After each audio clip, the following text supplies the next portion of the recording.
Hello everyone, I'm Ron Grant coming to you live and direct from Tortola in the Virgin Islands. You're watching 284 Media. Thank you so much for your time. The journey to elections 2023, of course, you have lots of questions and we have the answers. Today I'm joined by the Supervisor of Elections, Ms. Sherry Griffin, as she addresses some of your concerns as well as what we as a territory should be paying attention to as we prepare for our general elections 2023, both as a territory as well as candidates and voters. We'll be right back after a quick commercial break. Yep, that's me. You're probably wondering how I got here. My name is Kamal Haynes. Most of you know me from 284 News, but now you get to see me in a different light on my very own show called Health is Wealth. We have Joel Turnbull. I don't want you to arch your back when you're pulling down. Milton McLean. First of all, right, your footwork. Stephen Payne. That was a 9 out of 10. I know you got the service down pat. Steve Augustine. You did a pretty hard workout today, so perhaps... And as you can see, it's actually you're feeling it. Alonzo Boynes. Taekwondo. Adam Murrows. I'll speak as if you're an absolute beginner. I am an absolute beginner. You are an absolute beginner. And Seth Graham. It bites. It will bite. Get your water, get your fruits and veggies, and experience a wealth of knowledge about getting healthy. Welcome back everyone and thank you so much for sticking with us. As promised, I'm joined by Supervisor of Elections, Ms. Sherry Griffin. It's Journey to Elections. Ms. Griffin, welcome to our studio and thank you so much for your time. Thank you for having me, Ron. It's an absolute pleasure. Now, before we get into the number of questions and concerns that residents have, I want to give you an opportunity to greet the general public. Who is Sherry Griffin and what would have led to your now role as Supervisor of Elections?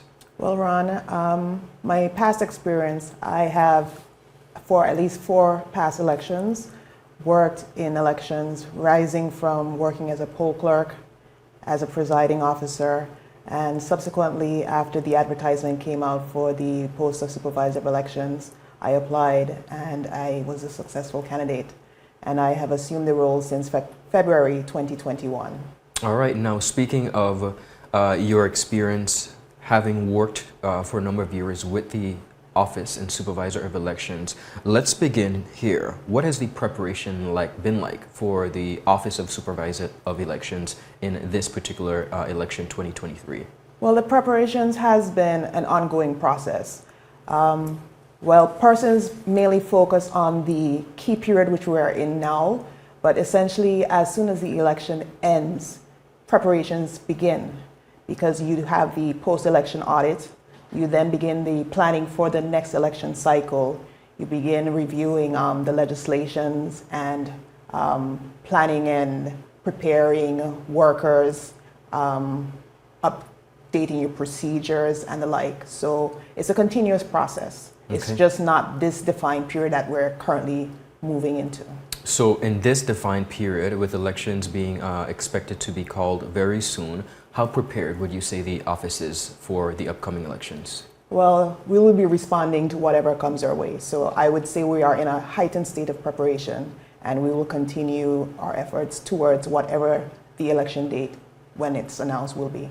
All right, I have to ask you mentioned about legislation. There have been a lot of talks about a new election act. I want to touch on that. Has the updated election act passed, or are we still, or will we still be operating under the existing legislation governing elections? Well, we are still operating under the present act. There was a first reading of a bill that was taken before the House for possible amendments. I would assume that the second and third reading would be had before the House is constitutionally due to be dissolved, which would be by next week, Sunday, the 12th of March. And would that lend a way for an updated act going into the elections? It would lend a way for updated provisions Okay. to the existing act. What are some of those provisions that would come about as a result of the update? Well, some of the provisions would be in relation to the availability of the list, being it available electronically. It will be in respect to advanced voting, who would be eligible, increasing the categories of voters to include candidates, medical doctors, nurses, emergency technicians, as well as prison officers, as well as the friends who may assist elderly voters or physically incapacitated voters on advanced polling day. All right. Now, as we prepare for elections 2023, I want to touch on a few things. The deadline for registration. Tell us about that. The deadline for registration and transfers, that date will be 2 days after the House dissolves. Okay. Whatever date that will Whatever be. date that is. And again, you have 2 days after the House dissolves to Yes, 2 update business the list. days. Okay. I want to talk about the public's role. Okay. And I think this is important. The public has a role in making sure that they take a look at the voter registration documents, the list particularly that is available throughout the district. How important is this? It is very important because it's an ongoing process. Over the years, from the last time the list would have been updated would have been in September 2022. Persons may have moved, new persons might have been added, and you are expected to see those changes reflected on the preliminary list. So to ensure that that change, whatever it may have been, has been reflected, you are encouraged to inspect the list. Additionally, it also provides persons the opportunity, if you see someone's name that appears on the list and you have information or reason to believe that their inclusion on the list in that particular polling division or electoral district is incorrect, you have the right to file an objection to their inclusion on the list within the claims and objections period. Okay. So for that reason, it is important. That is another mechanism whereby you can allow and help the office to maintain the accuracy of the list. And of course, that would include persons who might have passed away as well, As making well, sure that yes. their names have been removed from the list. Yes, and we'll encourage persons if they do see a deceased relative or a friend and they have information that they can contact the office and provide a copy of the death certificate or the obituary or a copy of the funeral booklet and particulars so that we can go through the process to have them removed. Okay, now recently you met with candidates who are considering contesting the next general elections, particularly new candidates. What was that process like and what were some of the areas covered? That meeting was held last evening and it was a very well-attended meeting, and I felt that the interactions from those persons that attended, it was well received. The topics that were covered included, of course, just as you asked, the entire registration process, the transfer process, key dates, deadlines. We also went through the discussion about the nomination process, what to expect.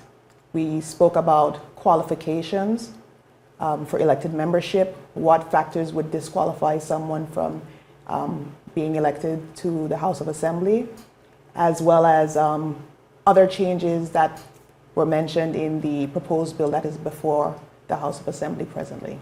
Now you mentioned about eligibility. Who is eligible to run for public office in the Virgin Islands? With respect to eligibility, that guidance is derived from the Constitution, Section 65 of the Constitution, and it says essentially that anyone who became a belonger before the current Constitution, the 2007 Constitution, became in effect, is qualified to run, and otherwise a person who is a Virgin Islander, age 21 and over. What would make a candidate ineligible to run for public office? Well, amongst the... while they might have met that requirement, what would now make them ineligible? in addition to that, if they currently are a public officer, if they are bankrupt, if they have been convicted of an election-related offense and that offense conviction is not spent, if they have not declared their interest or involvement in a firm that is currently engaged in service with the government, those are amongst the issues which would disqualify them from elected membership. I have to ask you, as it pertains to persons being convicted in any way, shape, or form, whether they maybe have arrested and charged, what is that process like, and does that affect the eligibility at all for persons considering to run for public office? Well, yet again, goes back to the Constitution again for the guidance. And Section 66 specifically only outlines convictions related to election-related offenses. And there again, we will have to refer to Section 50 of the alternative sentencing legislation that speaks to the period of spent convictions.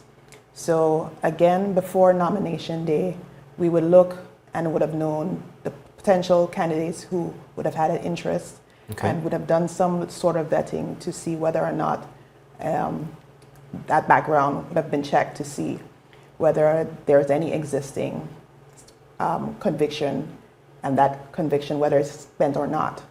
But if a candidate, is contesting and they may have a pending charge, that does not disqualify them from running for elected office. That is more so a matter for the voter to take into consideration. Thank you so much for that clarification. I have to ask, are there going to be any visible changes in regards to how we vote? Last election, we of course had the electronic tabulating. Will that system remain? That system will remain. Okay. That is still the system that we will be utilizing. Just for the tabulating. And what would the process be? Will we still be using a paper ballot and inserting it? Yes, you will still be using a paper ballot, marking the ballot and inserting the ballot into the tabulating machine. The results, of course, then will collect all the ballots and the ballot machines, and they will be counted or tabulated in a centralized location, which of course will be the multipurpose sports complex. Understood. Speaking of the multipurpose sports complex and the central counting, have we already established or began to establish the polling stations across the territory? Yes.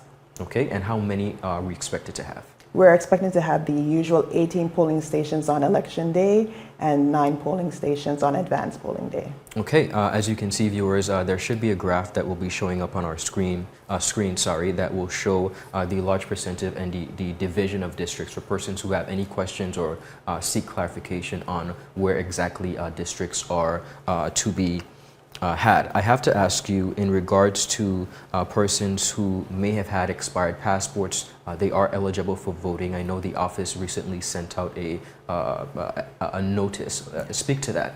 Well, we have had a number of inquiries from persons who have expressed challenges in obtaining a renewed passport, and contact was made with the Civil Registry and Passport Office, and they have indicated that for the purposes of facilitating persons to register to vote, that they will be issuing belongers letters to satisfy that requirement, which the office has instituted, where a valid passport, a belonger card, or a belonger certificate are the documents to support the registration process. So that will enable persons who are desirous of registering to vote to do so. The territory, when we have elections, it is customary that we have election observers. Will we have election observers this time around? Yes, we will. I can confirm that the governor has extended an invitation to the Commonwealth Parliamentary Observer Association, and we're just awaiting confirmation on the team. Now, regarding election observers, in the most recent observation, a number of recommendations were made to the territory in regards to their observations, and one of those things was campaign financing. I have to ask, is there going to be, can we expect any sort of adjustment as it pertains to how campaigns are financed, as well as the accountability aspect? I might add also that I think it's important that a part of the Commission of Inquiry recommendations, this was also something that was brought up, campaign financing. Can you speak to that at all? What I can say to you at this time, campaign financing will not be one of the amendments that we will see for the upcoming general election. All right. Changes in the Act. As it pertains to voter registration, of course, we would have seen a number of candidates and political parties encouraging persons to register to vote. Have you seen an influx or a decline in the number of persons registering in preparation for the upcoming elections? We have seen an increase in the daily traffic within the office. So, and that is still different and separate and apart from what the political parties or candidates themselves are doing. Do residents have the option of obtaining a voter registration card at your office? We are currently still going through an upgrade of our system, so we will be releasing a publication shortly when we will be commencing the process of issuing new voter ID cards.